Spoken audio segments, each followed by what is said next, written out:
So again, my purpose today is to inspire you to use some type of fake and incorporate fakes. And today's class is going to be about non-contact fakes. And I said this a while ago, I think there's a fake for everyone. How you incorporate that is up to you. Advanced or simple, I think they're useful. Most fighters, there's different ways to exert your will. And I've heard that term said by a lot of people. And I'll be honest, the knights, I've heard knights say that to squires before. He just doesn't know how to exert his will. And that's always been a vague concept to me. To me, it's like there's different ways to take advantage of your opponent. You can overpower them, you can outmaneuver them, you can fake them. But I think we need to understand when we say that there are specific things that means. And sometimes knowing that, but exerting your will, what does that mean? Well, there's different ways to do it. And most people who are successful incorporate all parts of that, all styles of that. This is kind of a list overview. I kind of went over that a little bit, but it has a list of some of the things we're going to cover today. And we talked about what is a fake. And a fake is a deception. I'm going one way to make you think it's going that way, and then I'm hitting you someplace else. And that's the basics of a fake. Fakes can occur during attack. It can happen during retreat. And the most important part is to make them react. If they don't see it, it's useless. So why do I use the word fake? So I use the word fake and not feint as one because feint is French. Sorry. Actually, my main reason is because when I've read about the word feint, feint is an unarmored, it's a later period term. If you look, I was never in the military, but when I was looking this word up a couple years ago, if you're in the military, you might identify this. If it's a feint is a battle technique where you send somebody over to one side and there is contact. Okay, there is contact. But that is not where the attack is, the main attack is going to take place. Something called in the military a demonstration is you show a buildup of force in one place, but there is no contact, and the attack takes place somebody else. Force majeure, another French word. What's that? Force majeure, another French word. Oh, exactly. So it's a French term, and like I said, it's a later period term that evolved for unarmored fighting, and I do armored fighting. So if you're a rapier fighter, you can call it feint. I may use the word feint. Some of you may, it's interchangeable, but I just say feint. It's easier to say than demonstration. It's easier to say. I just use that term. So disclaimers: if you live by the fake, you will die by the fake. Okay? I know this. I've lost a lot of tournaments because I've been too fancy. All right. You have to have a good balance of whatever you do. So, and I look at it as football. If all you do is run the ball, you're going to lose every time. Right? You have to be able to pass. You have to be able to do both those. And like I said, the best fighters combine those things. So if you live by the fake, you are going to die. All right? And as the years have gone by and my shoulder, I can't do certain things, I have to figure out how I can survive when I'm in tight. So, prerequisites. You don't have to be, I put up here strong legs, strong arms, strong shoulders, strong forearms. You have to be in shape. You have to know what your body is capable of doing, and strength doesn't suck. Okay? It's not that bad to be strong. This does not mean that you have to be super strong. You have to know that your body will work when I throw this shot. You have to be able to bend down. Okay? Your thighs, you work on your legs. These are things that will make you a better fighter. So conditioning and being in shape is really important to being a good fighter. I love hitting the pel. All right? To me, hitting the pel has always been a treat. I keep this at my gym, and when I go to the gym, I have to get my cardio done first, and this is my treat when I'm done. Because I know that if I can skip it, and I've been known and then I don't feel like doing the cardio, and I just go do this. Okay? Because I love hitting the pel. But you have to do those other things. All right? I noticed when I went back and played softball one year, because my school, these guys at my school they needed somebody. I hadn't played softball in years. I used to coach high school baseball. And I started playing softball again. It made a difference in my overall fighting because I was using muscles that I wasn't used to moving. So you have to be in shape if you want to be successful regardless. And like I said, this is an advanced class. I'm I'm going to expect you know all the terminology. So we'll talk about terminology. So onside. If I am, so when I talk about shots as we go through, if I'm facing, this is my opponent, this is my onside. Okay? Onside head, onside body, onside leg. This is my offside. And if I'm facing a lefty, this is still my onside. It's the mirror image of where I'm striking, this side. Okay? So that's how I do talk about onside.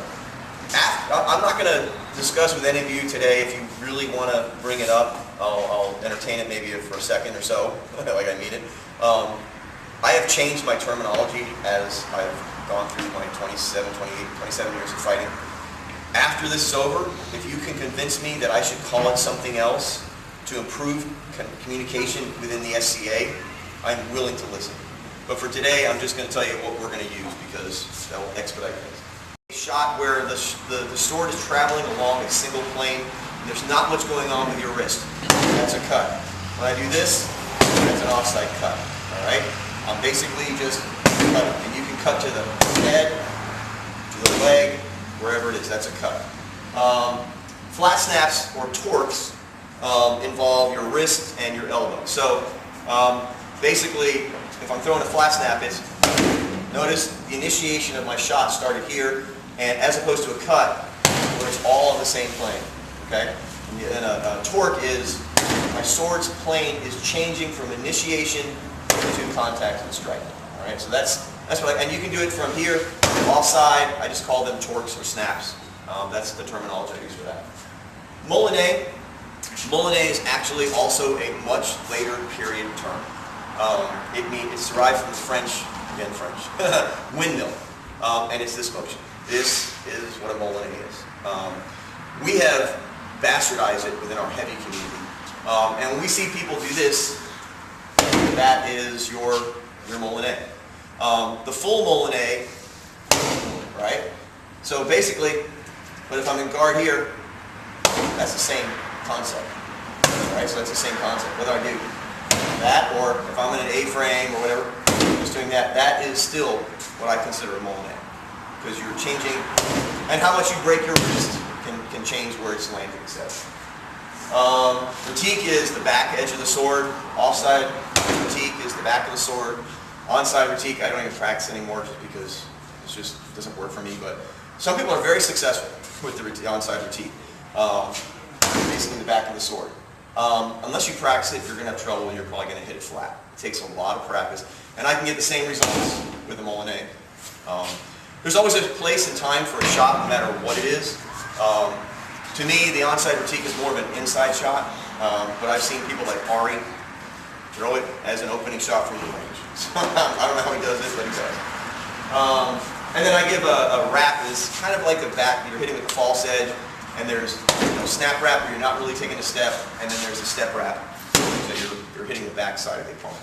So those are some of the terms I'll be using during the class today. If I've forgotten the basic shot, great, we can talk about it later. So, any questions about terminology or anything like that? So important is to consider when you're talking about fighting. A range is, you're basically almost belly to belly or shield to shield. B range is, well, let's talk about C range next. This B range is between A and B is what I call it. C range is you are at your extreme range where you can just get them. And when you're at C range, if you take a step back, you are out of range. For A and B, unless you're an incredible athlete, you are not guaranteed to get out of range of your opponent because they may be moving in. If you're at C range, you should be able to get out of the range of your opponent. And B range is between C and A. That's the way I look at it. Anywhere in that area. In tennis, there's a place called no man's land. Some people like to be at B range. I'd rather be either A or C. Now, some people are excellent at C range, and that makes them phenomenal fighters. So, just something to consider. I want to make sure we know when I say A, B, and C what we're talking about. All right. So, like I said, before you leave today, you are going to pick a topic, and I'll show the list up again. I don't care what it is, and you're going to discuss it with one other person as if you were taking it back to your practice and teaching it to somebody who did not come here today. So have that in mind while we're going over different things. So what I want you to do is read that sentence to yourself right now, or that definition. Get out of your way.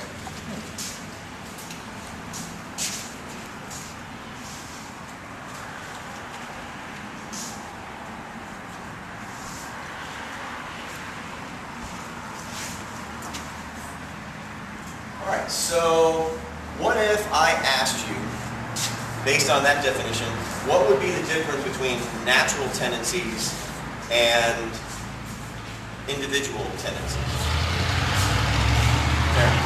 Natural tendencies are generalizations. You take an overall scope of people, this is what the majority of them would do that place in the same situation. Individual tendencies based on the experience of the individual person and how they have seen it and what they've done to learn from it.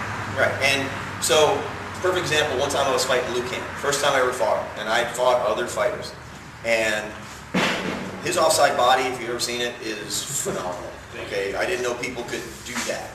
You know, until you see something, you don't know it's going to happen. So your natural tendencies are going to base it on the overall, and we have to kind of take that into consideration when we fight.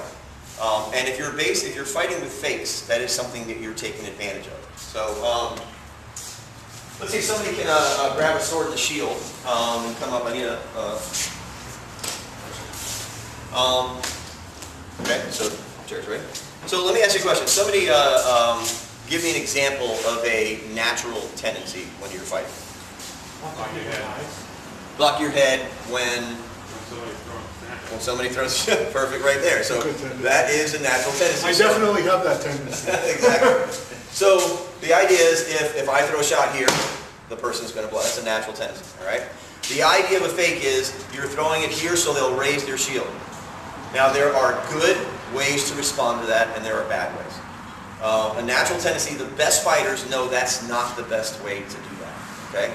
The best way is, if I throw the shot, is to drop down and hide behind your shield. But we all make mistakes. We are not professional athletes. We are not professional fighters. And even professional athletes lose. All right? So if I throw a shot at him, the best thing is for him to drop down, okay? And that's why you got to have those strong legs. So if I have my shield and he throws a, when I'm fighting somebody, when that shot comes out, I'm always thinking, I don't know where it's going, okay? Based on where it's starting, initiating, I have an idea. But if he throws a shot, just throw a shot at my head, okay? This is how I'm blocking it, when I can. There's sometimes you can't because of how you are moving. But the idea is, if you're doing something, if he throws a shot here, if it was a fake, if I raise my shield up, what if that was a fake? He gets a free shot. So when we talk about natural tendencies, we're talking about, regardless of how good you are, people are going to make mistakes. If I go like this, eventually they're going to raise their shield, boom, and I get a free shot. All right, so personal tendencies are, I fought this person a whole bunch of times, and I know this person does this. If you've ever seen Ari, okay, Ari does this. He blocks. 99% of the time it works because he's so mobile. But everybody has something, you know. I bring up Ari because I should give credit to Ari as well, because although I have a lot of great teachers, Solomon, Llewellyn, my knight, Baldar, Taka, Ari is one of those guys who always came to practice with me, and just, that's also really important. You got to go to practice. If you want to get good, you got to go to practice. So when we talk about natural tendencies, we're talking about, if I go here, now footwork is also a natural tendency. If I step this way, that's a good decision. But some people will just go like this. And sometimes you have to do that. Okay, so if I'm tight here, and if I step this way, that's great, but what if I wanted you to move that way? Okay, so everything you do when you're doing a fake style of fighting is to make them react. Okay? There is a, and I said before that if you live by the fake, you die by the fake. There is an inherent flaw in fake fighting. Okay? Somebody like Arden, who's a bruiser, he will blast you, and he will force you to make a mistake. If you're relying on fake fighting, I am hoping that you make a mistake, and I'm relying on my opponent to make a mistake. I'm not forcing them to make a mistake. I'm hoping that they're going to react to something I do. All right? So like, that's why I said before, if you live by the fake, you die by the fake. You have to have basic shots. You have to know how to throw combinations. This is something that you can incorporate into your fighting. So, thank you very much. All right. And again, just your intent is to make them react regardless of what that tendency is. All right. So let's talk about the fake. I think there are several parts to the fake. One of them is, of course, your initiation.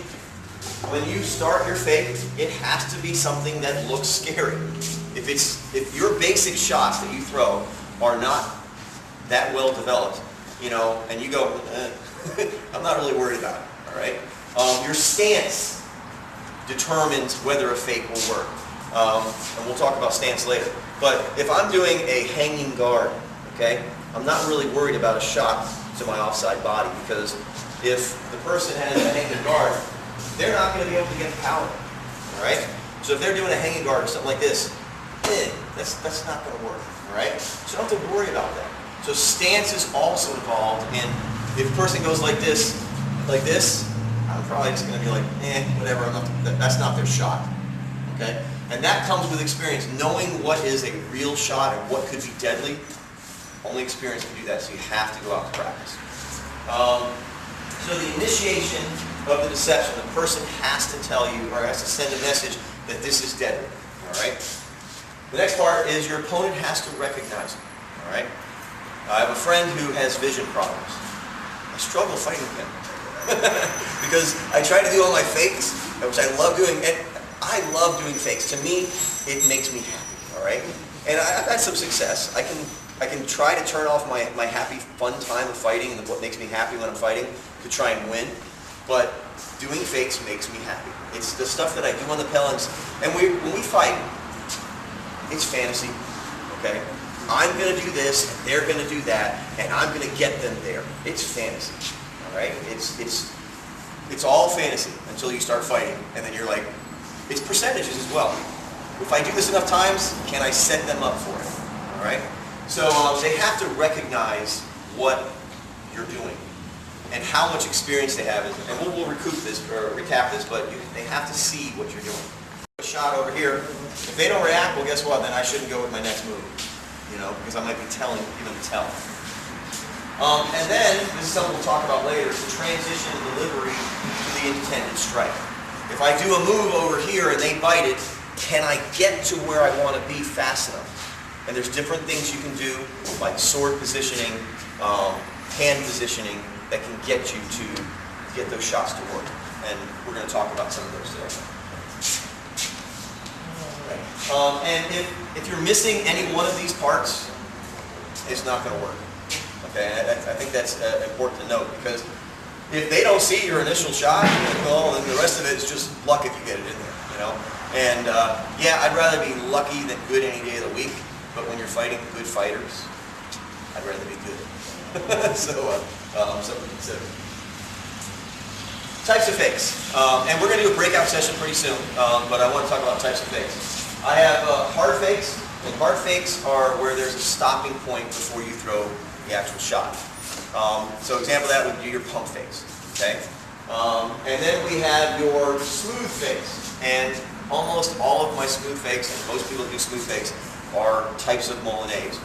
This to set up. There's no stopping point from initiation to the actual strike, as opposed to a pump fake, boom, strike.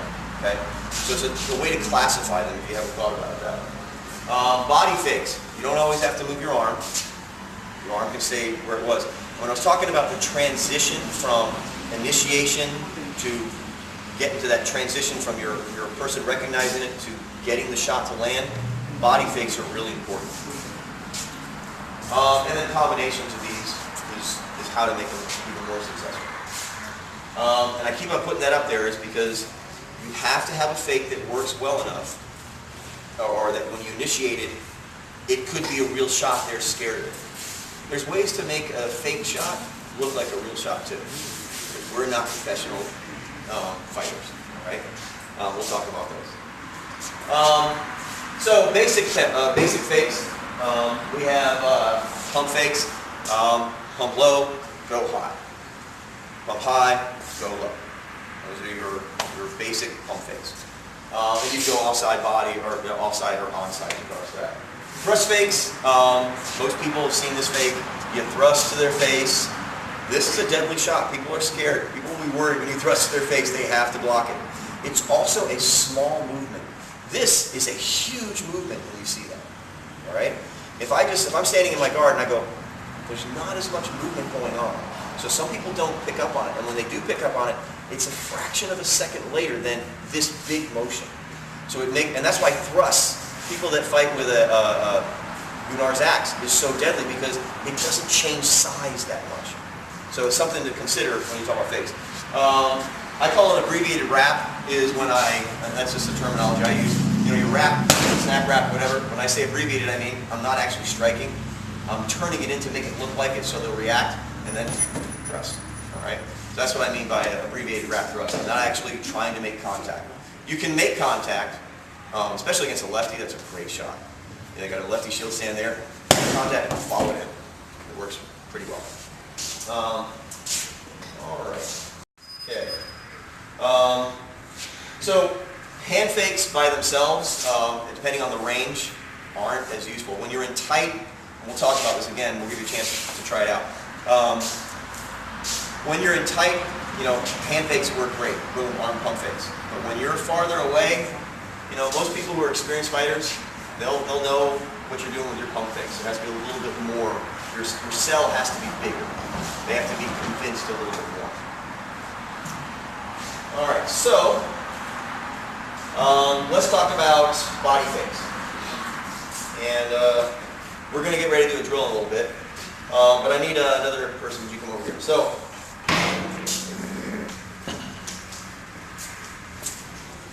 if I am fighting Trimaris, and remember, Trimaris is a very experienced fighter. He's been fighting much longer than I have. So it's hard, and experienced fighters deal with this, sometimes it's hard to lose. Okay, when you've been trained over and over again to block and do the right thing, it's hard in a tournament or a practice. Don't do it in a tournament anymore. Anyway, it's hard in a practice to turn that off, okay, because you've trained to do it. So sometimes you're going to do the stuff I don't want you to do, but everybody makes mistakes. So if I take a body to that point, usually if I feel like there's a fake coming, I'll back up. But I'll try not to do it. So when I was talking before about, you know, hiding behind your shield, that's if you can't get out. I meant to say that, I just forgot it, you're right. So there's things you should do when you're fighting to block that are good, and there's other ones that are not so good. If you can't get away and you have to block, you hide behind your shield.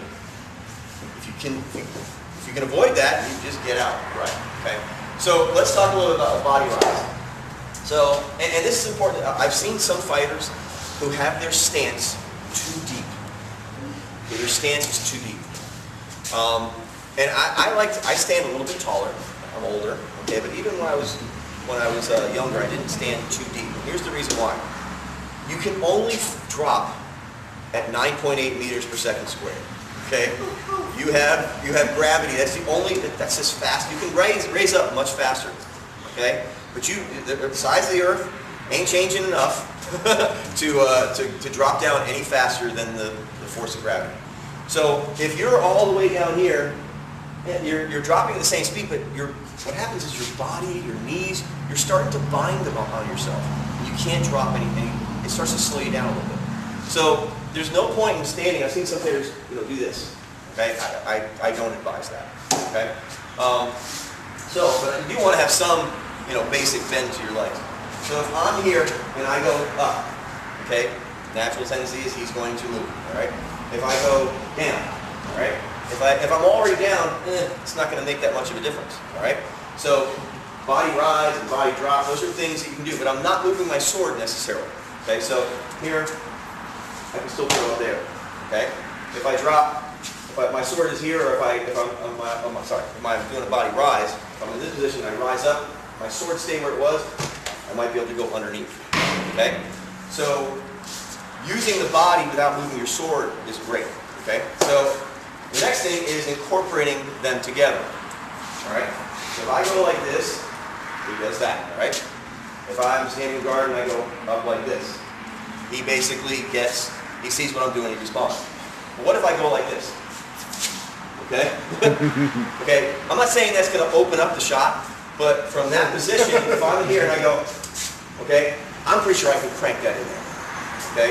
If he leaves it open that much, that's the kind of things that you can incorporate into your fakes, that you can create openings by using your body and your arms in tandem. So, what's that? Your eyes. Oh yeah. When I'm fighting somebody, I look at torso. Unless they're poking me with a stick. And I'm worried about hands. When I'm fighting somebody, I look at torso because all shots originate from the torso, from your shoulders. And I know we talk about hips, but I started thinking about it. Some people, it's that movement right here that generates the power, not necessarily the hips as much. So, and I talk on the phone a lot with my former squire, Duke Thorsten.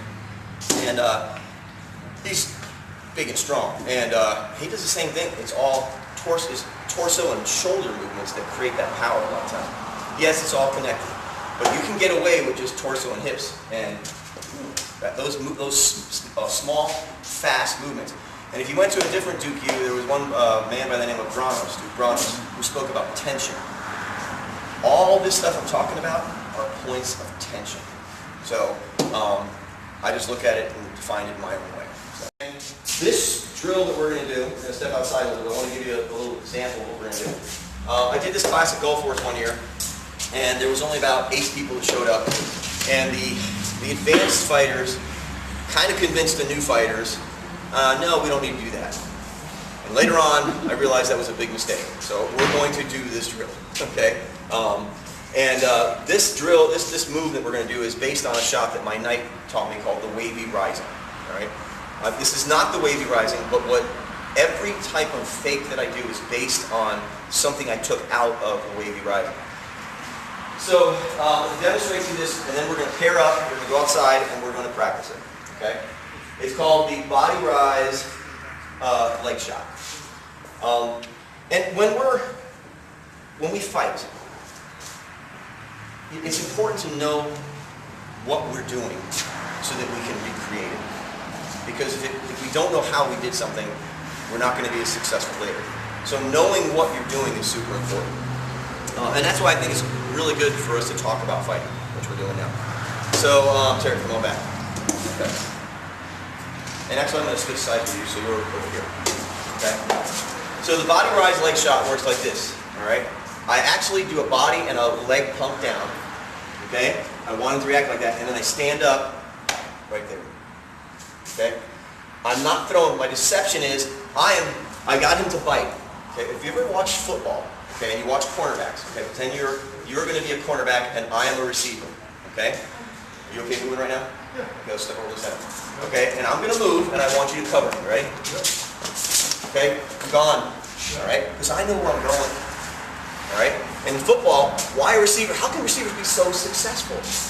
Because they know where they're going. Quarterbacks have to be super fast and super quick, but they're always at a disadvantage. So one, when you're doing non-contact fakes, you have to be the initiator, all right? You have to start off the fight. But we're going to practice drill, and I'll come outside and we'll talk about it. And if I'm insulting your intelligence for your fighting doing it for a long time, I'm sorry, but we're going to practice it anyway. So the idea is drop. You can do that hard pump fake down. Drop, rise up, row, and that's what we're going to do.